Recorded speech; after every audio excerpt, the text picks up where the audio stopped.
સુરત મહાનગરપાલિકાના ધારાસભ્ય અને સંસદની ગ્રાન્ટમાંથી આપેલા બાકડાના સુરતમાં દુરુપયોગ થતો હોવાની ફરિયાદ માંદ બંધ થઈ છે, ત્યારે સુરતના ધારાસભ્યના બાકડા ઉડીને છેક રાજકોટ પહોંચી ગયા છે.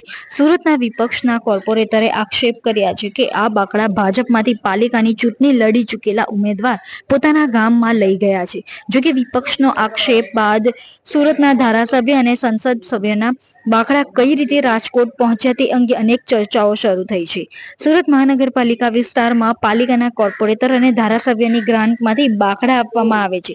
જો કે ગ્રાન્ટમાંથી આપવામાં આવતા બાકડા મોટાભાગના બાકડાનો દુરુપયોગ થતો હોવાની, લોકોના પરસેવાના ટેક્સના પૈસાનો વ્યય થતો હોવાની ફરિયાદ જોવા મળી હતી.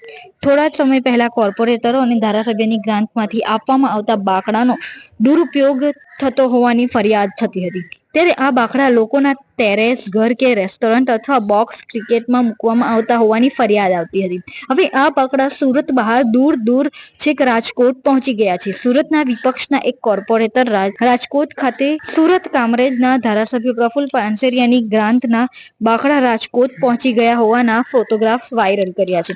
તેઓએ આક્ષેપ કરતા કહ્યું છે કે વોર્ડ નંબર 17માં ગત કોર્પોરેશનમાં ભાજપમાંથી ચૂંટણી લડેલા ઉમેદવાર ભરત વડાદોડિયાએ સુરતના ધારાસભ્ય અને સંસદના બાકડા પોતાના ગામ જૂના પીપળિયા જસદણ તાલુકામાં પોતાના ઘરે પહોંચાડ્યા છે.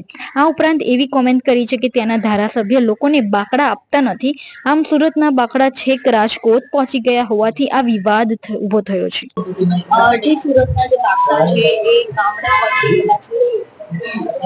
આ સુરતના કામરેજ વિધાનસભા અને બારડોલી લોકસભાના વિસ્તારના જે પ્રતિનિધિ છે, એમના બાકડા અહીંથી 500 કિલોમીટર દૂર જસદણના ગામડાઓ છે ત્યાં પહોંચી ગયા છે.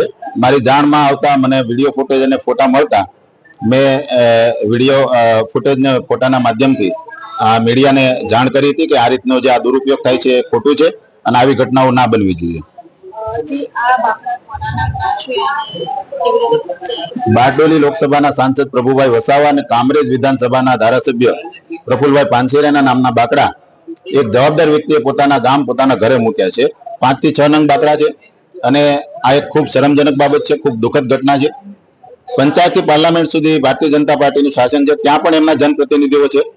એમના ગ્રાન્ટમાંથી, એમની જે ગ્રાન્ટમાંથી બાકડાઓ મળતા હોય છે એ બાકડાઓ એમને ગામ મૂકવા જોઈએ. અહીંથી 500 કિલોમીટરથી દૂરથી જે બાકડાઓ લઈ જાય એ ખૂબ શરમજનક બાબત કહેવાય.